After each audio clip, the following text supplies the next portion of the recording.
এটা আমার ঘাসের ভুঁই, এটা আমার সবজি প্রজেক্ট। এখানে পেঁপে টেপেও লাগানো আছে। এখানে এর আগে প্রজেক্টটা অবশ্য ছিল, সবজি থাকা বলতে আমার সবজি প্রজেক্ট। পেঁপে গাছ লাগিয়েছি, দেখা যাচ্ছে এগুলো পেঁপে গাছ। আপনারাও আস্তে আস্তে প্রজেক্ট বাড়ান। বানটান দেওয়া সব কমপ্লিট, শুধু করতে হবে যেটা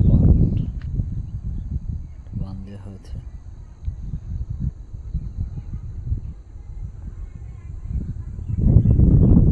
গাছ লাগিয়েছি, গাছ কি দেখা যাচ্ছে? আসলে মানুষ বড় মুরব্বীরা বলে ঝালের